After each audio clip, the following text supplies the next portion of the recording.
Bonsoir à toutes et à tous, ravie de vous retrouver pour cette toute nouvelle édition de Voyage au bout de la nuit. On est ensemble ce soir sur D8 pour quelques heures de lecture. Bienvenue à vous tous sur le plateau de Voyage au bout de la nuit. Cette nuit, je continue pour vous la lecture d'une œuvre de l'écrivain français François-René de Chateaubriand avec son œuvre Mémoires d'outre-tombe, qui en fait retrace toutes les différentes étapes de sa vie, qui est en fait sa biographie. Et donc là, on en est au moment où justement il évoque sa généalogie, son enfance en Bretagne, entre Saint-Malo et le château de Combourg. Le château de Combourg où il a vécu en grande partie donc avec son frère et ses frères et sœurs. Château de Combourg qu'il décrit justement comme une forteresse médiévale qui a été laissée à l'abandon pendant quelque temps, mais qui a été repris par sa famille du côté paternel et qui se trouve donc en Ille-et-Vilaine à peu près, donc dans le 35, pour ceux parmi vous qui peut-être connaissent le coin, et qui est décrit dans l'œuvre en fait comme un lieu assez inquiétant, de style gothique, et qui serait apparemment un château hanté, puisque l'auteur nous parle en fait d'une présence fantomatique qui erre dans les couloirs la nuit dans le château, mais en fait qui est un lieu assez majestueux et splendide le jour. Il continue également à nous parler de son enfance, de ses souvenirs, d'anecdotes, de sa complicité avec une de ses sœurs qui s'appelle Lucille, et de ces fameuses longues promenades en solitaire dans les forêts avoisinantes et dans les parcs qui entourent le château. Et c'est ce qui apparemment lui aurait donné le goût, ou en tout cas l'envie d'écrire, et qui l'aurait sensibilisé en fait à la poésie, au romantisme, à la nostalgie, enfin tous ces éléments qui seront en fait assez récurrents dans ses œuvres. Et vous verrez aussi qu'il abordera des thèmes peut-être un petit peu plus philosophiques, notamment sa relation avec la religion, avec Dieu, qu'il va longtemps remettre en question, jusqu'à en fait commettre un acte suicidaire. Mais par chance, en essayant de se tirer une balle dans la tête, la balle miraculeusement ne partira pas, et c'est à partir de ce moment-là qu'il va rentrer dans une forte connexion avec Dieu, et qu'il va se tourner donc avec beaucoup de ferveur vers le christianisme, ou en tout cas le catholicisme. Voilà, donc au moment où je me suis arrêtée de lire, on en est toujours dans ces souvenirs d'enfance, avec l'histoire de ses grands-parents, de ses parents, et de son début de vie en Bretagne avant son séjour à Paris post-révolution, et justement donc avant qu'il quitte l'Europe en bateau pour aller jusqu'en Amérique. Voilà, je vous propose de continuer la lecture. Avant cela, je me permets de vous rappeler que vous êtes attendus pour interagir dès à présent avec nous dans l'émission. C'est très simple, ça s'affiche juste là en bas de votre écran. Il vous suffit de taper #VBN sur les réseaux sociaux, et donc n'hésitez pas à nous envoyer vos questions, vos impressions, vos commentaires, vos idées par rapport à l'émission. Tout est possible, tout est permis, donc allez-y, n'hésitez pas, écrivez-nous. Pour l'heure, je vous propose de reprendre la lecture des Mémoires d'outre-tombe de Chateaubriand, et je vous souhaite à toutes et à tous une très très belle nuit sur D8.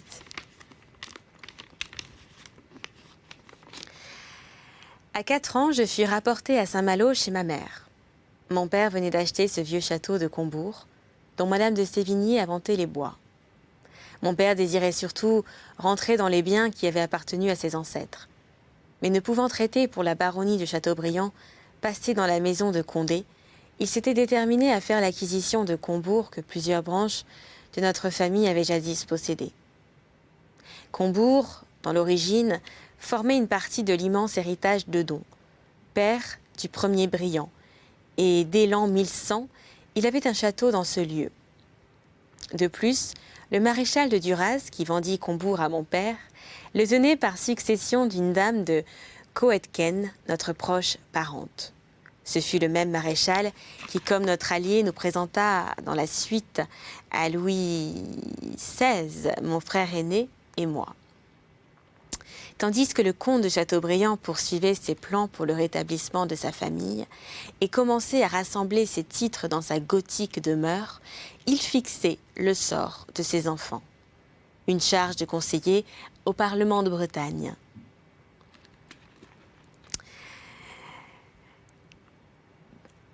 Une charge de conseiller au Parlement de Bretagne qui devait être le lot de mon frère et qui avait 11 ans de plus que moi. Je fus destinée à la marine royale. On sera étonné peut-être de voir un homme dévoré de l'orgueil de son nom, choisir pour son fils aîné une carrière si peu éclatante. Mais c'étaient là les idées de tous les gentilshommes bretons. Le fils aîné dans le Parlement qui était noble, le second fils dans la marine et le troisième fils, quand il y en avait un, dans l'Église. L'éloignement, ou plutôt la haine du service de la cour, était, comme je l'avais dit, naturel à tout Breton, et particulièrement à mon père. L'aristocratie de nos États fortifiait avec en lui ce sentiment, et l'abaissement de sa famille qui avait rendu de si grands services à la couronne sous Saint-Louis, Charles V et Henri IV, lui faisait regarder les rois de France comme une race d'ingrats. Il est curieux. Il est curieux de remarquer cet esprit d'indépendance de ma province, jusque dans la nouvelle constitution de la France. Les Bretons sont presque tous dans l'opposition, toujours loyaux envers le prince, et ils n'ont jamais pu souffrir les ministres. Mon sort était irrévocablement fixé. On me livra à une enfance oisive. Quelques notions de dessin, de langue anglaise et de mathématiques paraissaient plus que suffisantes pour l'éducation d'un cadet voué d'avance à la rude vie d'un marin. Quand je fus rapportée à Saint-Malo, mon père commençait à faire de fréquents voyages à Combourg où il finit par se fixer avec sa famille. Mon frère était au collège de Saint-Brieuc et mes 4 sœurs vivaient auprès de ma mère. Toute la tendresse de celle-ci s'était portée sur son fils aîné. Non qu'elle n'aimait pas ses autres enfants, mais elle témoignait d'une présence aveugle au jeune comte de Combourg. J'avais bien, il est vrai, comme garçon, comme le dernier venu, comme le chevalier, c'était ainsi qu'on m'appelait, quelques privilèges sur mes sœurs. Mais en dernier résultat, j'étais abandonnée aux soins des domestiques. Ma mère, d'ailleurs, pleine d'esprit et de vertu, était préoccupée par son amour pour mon frère, par les soins de la société et par les devoirs de la religion. La comtesse de Plouer, ma marraine, était son intime amie et voyait aussi beaucoup les parents de Maupertuis et de l'abbé Trublet. Tous deux nés à Saint-Malo. Elle aimait la politique, elle aimait le bruit, elle aimait le monde. Elle s'était jetée avec chaleur dans l'affaire de Monsieur de la Chalotais. Elle rapportait dans son intérieur une humeur grondeuse, une imagination distraite, un esprit de parcimonie et de chicane qui nous empêchèrent d'abord de reconnaître ses admirables qualités. Avec de l'ordre, ses enfants étaient tenus, sans ordre, avec de la générosité. Elle avait l'apparence de l'avarice. Avec de la douceur d'âme, elle grondait toujours. Mon père était la terreur des domestiques, ma mère en était le fléau. De ce caractère de mes parents sont nés les premiers sentiments de ma vie. Je trouve un charme triste à remonter à présent à la source de mes penchants et à me demander quelles furent les personnes que j'aimais aussitôt que je sentis mon existence. Hélas, dans l'enfance même, nos tendresses sont mêlées de larmes. L'homme ne s'attache à quelque chose que pour être malheureux. Mon premier penchant ne fut pas bien noble. Ce ne fut point ma famille qui l'obtint. Ceci pourrait faire faire des réflexions au père et mère, et j'aimais avec fureur celle qui prit soin de moi. C'était une bonne fille appelée la Villeneuve, dont j'écris le nom ici avec un mouvement de reconnaissance et les larmes aux yeux. La Villeneuve était une espèce de surintendante de la maison, tantôt bonne d'enfant, tantôt à l'office, tantôt à la cuisine, me portant partout dans ses bras et me donnant à la dérobée tout ce qu'elle pouvait trouver, essuyant mes pleurs, m'embrassant, me jetant dans un coin, me reprenant et marmottant toujours. C'est celui-là qui ne sera pas fier, qui a un bon cœur, qui aime les pauvres gens. Tiens, petit garçon. » Et elle me bourrait de vin et de sucre. Je ne pouvais quitter cette femme. Et je poussais des cris aigus quand il fallait m'en séparer. Ayant été une fois renvoyée par ma mère, on fut obligé de la faire revenir, ou je serais mort. Je restais pâmée de douleur une journée entière, refusant toute nourriture. En me rappelant la violence de mon chagrin, je vois que les enfants sont capables d'aimer plus fortement qu'on ne le pense. Le valet de chambre de mon père, le bon La France, partagea avec la vie neuve une partie de mon affection. Mais bientôt je contractai une amitié plus digne qui fit longtemps le charme et qui fait aujourd'hui le regret de ma vie. Lucille, la quatrième de mes sœurs, avait 2 ans de plus que moi. Comme la dernière des 4 filles, elle était la plus négligée, la moins aimée. Elle n'avait que la dépouille de ses sœurs. Qu'on se représente une pauvre petite fille maigre, trop grande pour son âge, ayant des bras dégingandés, un air timide et malheureux, languissant dans un coin comme une chevrette malade, qu'on se représente encore cette pauvre petite fille parlant avec difficulté et ne voulant rien apprendre, et qu'on lui mette une robe usée, faite pour une autre taille que la sienne, qu'on renferme sa poitrine dans un corps piqué dont les pointes lui faisaient des plaies aux côtés, et qu'on soutienne son long cou par un collier de fer garni de velours brun, de cheveux retroussés sur le haut de la tête, fortement poudrés, pommadés, avec une toque d'étoffe noire, et voici la pauvre créature qui me frappa en rentrant sous le toit paternel. Personne n'aurait soupçonné dans la chétive Lucille les talents et la beauté qui devaient un jour se montrer en elle. Elle me fut livrée comme mon jouet, comme ma servante. Je n'abusais point de mon pouvoir. Si quelque chose me faisait m'estimer moi-même, ce serait le sentiment que j'éprouvais à l'âge de 6 ans pour ma sœur, au lieu de la soumettre à mes volontés. Je devins son défenseur. J'avais le cœur gros lorsque je la voyais plus mal habillée que mes autres sœurs. Et quand le maître d'écriture la grondait ou lui donnait des coups de règle sur ses doigts enflés par les engelures, je me jetais furieux sur le maître. Si on la punissait, il fallait abréger la pénitence ou consentir à entendre mes éternels pleurs. Mon cœur saignait de l'injustice dont ma Lucille était l'objet. Le sentiment le plus prononcé en moi est certainement l'horreur de l'oppression et le désir de secourir la faiblesse. Ce désir m'a souvent compromis car il m'entraîne d'une manière irrésistible. Voilà pourquoi les triomphes du méchant, loin de me faire céder, m'ont constamment porté à la résistance. Plus le crime obtient des victoires, et moins je capitule. Il m'a quelquefois tenu la baïonnette sur la poitrine et a mis ou ma vie ou ma fortune au prix de mon silence. J'ai toujours, comme Dassas, crié à ceux qui me suivaient « À moi, c'est l'ennemi ». Je croissais donc sans études dans ma famille. Nous n'habitions plus la maison où j'étais née. Ma mère occupait un très bel hôtel en face de la porte de la ville qui s'ouvre sur la chaussée appelée le Sillon. Parce qu'elle s'élève en effet comme le dos d'un sillon au milieu des flots. Saint-Malo est bâti, comme on sait, dans une île qui n'est jointe à la terre ferme que par la chaussée, dont je viens de parler. Cette chaussée a une demi-lieue de long. Elle est battue d'un côté par la pleine mer, de l'autre par la mer du port qui entre dans le port après avoir embrassé la ville. Quand la mer est basse, le port reste à sec et sur le côté de la mer se découvre une grève du plus beau sable. On peut alors faire à pied le tour de la ville. On voit au près et au loin de forts bâtis au milieu de la mer sur des rochers, des îlots déserts, des récifs et des écueils. La ville est ceinte de murs divisés et grands, et de petits murs sur lesquels on se promène et défendue par un château de construction demi-gothique, ouvrage de la duchesse Anne. C'est sur la grève du côté de la pleine mer, entre ce château et un fort appelé le Fort Royal, que se rassemblaient les enfants de la ville. C'est là que, conduit par ma bonne ou par un domestique, j'ai été élevée comme le compagnon des ventes et des flots. Mon grand plaisir était de lutter contre les tempêtes ou de jouer avec les vagues qui tantôt se retiraient devant moi, tantôt couraient après moi sur la rive. Une autre grande occupation était de bâtir avec mes camarades des monuments de sable que nous appelions des fours. Ils étaient plus ou moins vastes, plus ou moins beaux, selon la force ou le goût des architectes.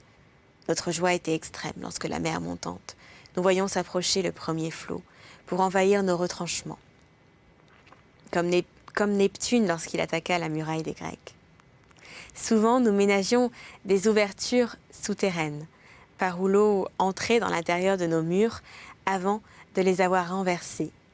Le second flot sapait la base du monument qui disparaissait au troisième.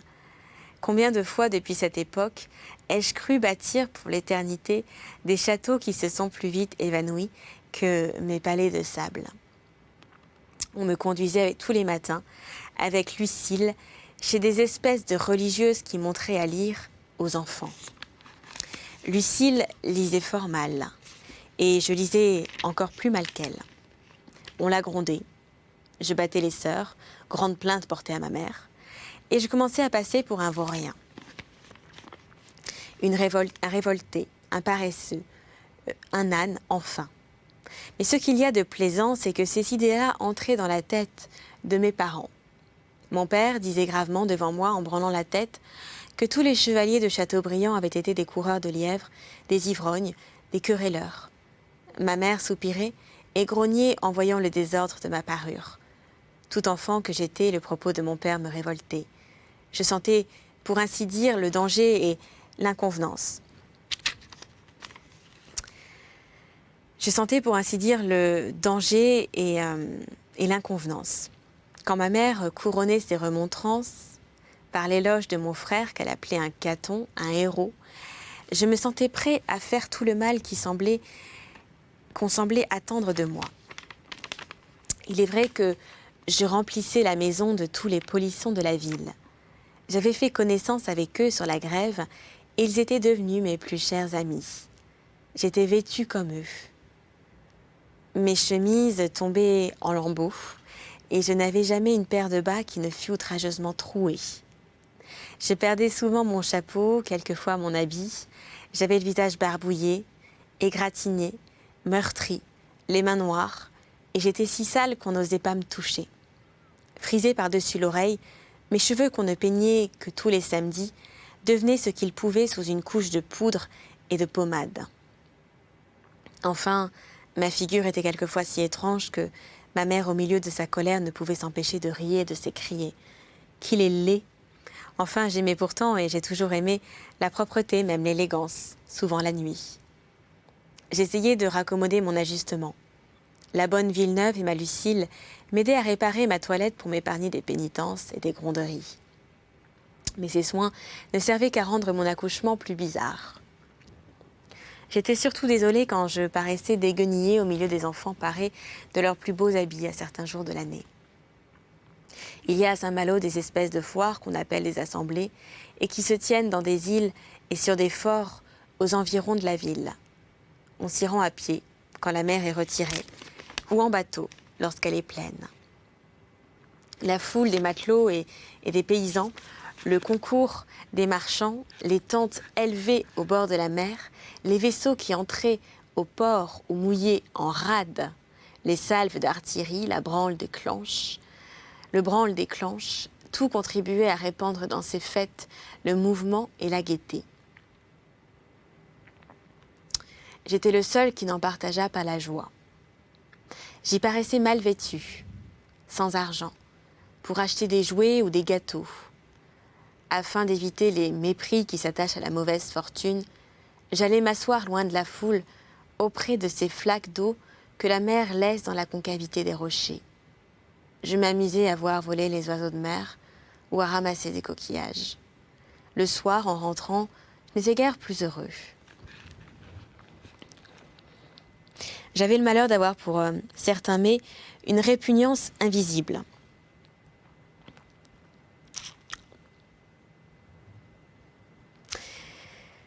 Je m'amusais à voir voler les oiseaux de mer ou à ramasser des coquillages, et le soir, en rentrant, je n'étais guère plus heureux. J'avais le malheur d'avoir pour certains mets une répugnance invisible, et on me forçait d'en manger.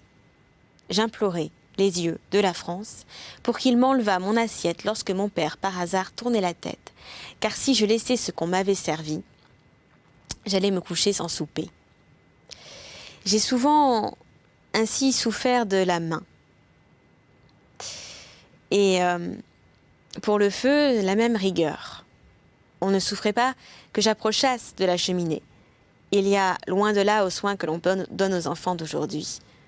Mais si j'avais des peines qui ne sont plus connues de l'enfance, j'avais aussi des plaisirs qu'elle ignore presque entièrement. On ne sait plus ce que c'est, ces fêtes de religion, de famille, où la patrie entière et le Dieu de cette patrie avaient l'air de se réjouir avec vous. Noël, le premier jour de l'an, les rois, Pâques, la Pentecôte, la Saint-Jean, grâce à la religion, étaient pour moi-même des jours de bonheur. Il n'y a que la Saint-François, qu'on ne chômait point. On n'a jamais célébré ma fête, car je n'ai jamais apporté de joie à personne. Et comme Job, j'ai maudit le jour où je suis né. Cette petite ville de Saint-Malo, remplie de hardis navigateurs et d'hommes habitués au péril, se distinguait par sa piété. Elle avait de plus quelque chose d'étranger, et rappelait singulièrement l'Espagne, par ses mœurs et même par le costume des habitants. Plusieurs familles malouines étaient établies à Cadix, et plusieurs familles de Cadix résidaient à Saint-Malo. Saint-Malo lui-même, par sa position dans une presqu'île, par le caractère de son architecture, par sa chaussée, ses citernes et ses murs, ses forts avancés dans la mer, a beaucoup de ressemblances avec Cadix. Et quand j'ai vu cette dernière ville, je me suis souvenu de la première. La cathédrale de Saint-Malo, placée au centre de la ville, d'un assez mauvais gothique, est grande, sombre, religieuse, et la multitude d'autels, des saints et des chapelles la rend extrêmement dévote. 2 couvents de filles, dont l'un collé au rempart, avaient vue sur la mer. Un couvent de Cordeliers et un autre de Bénédictins, l'église d'un très bel hôpital appelé Saint-Sauveur, quelques petites chapelles isolées où les matelots accomplissaient des vœux après des naufrages, composaient les édifices religieux de la ville. Il y en avait d'autres dans un faubourg charmant appelé Saint-Servant, situé en terre ferme entre le port marchand et le port militaire, à l'embouchure de la Rance. Aux fêtes dont j'ai parlé plus haut, on me conduisait avec mes sœurs à ces diverses églises. Quelquefois, c'était au couvent d'Ursuline, bâti sous les murs de la ville au bord de la mer, et mon oreille était frappée par la douce voix de quelques femmes invisibles, dont les paisibles cantiques se mêlaient au mugissement des vagues, pour louer celui qui creusa le gouffre de la mer et l'abîme du cœur de l'homme. Le plus souvent, on nous menait à la cathédrale. Lorsque dans l'hiver, à l'heure du salut, la basilique était remplie d'une foule immense, que les autels étaient illuminés de toutes parts, qu'on voyait de vieux matelots à genoux, de jeunes femmes, des enfants tenant de petites bougies pour éclairer leurs livres de prière, et que la multitude au moment de la bénédiction chantait en chœur le tantum ergo, que dans l'intervalle de ces chants, on entendait le vent de la mer et les tempêtes de Noël ébranlant les vitraux de l'église. J'éprouvais tout enfant que j'étais un sentiment extraordinaire de religion. J'avais pas besoin que la Villeneuve me dît de joindre mes 2 mains pour prier Dieu par tous les noms que ma mère m'avait appris. Ce que je ne vois aujourd'hui que par les yeux de la foi, je le voyais comme en réalité.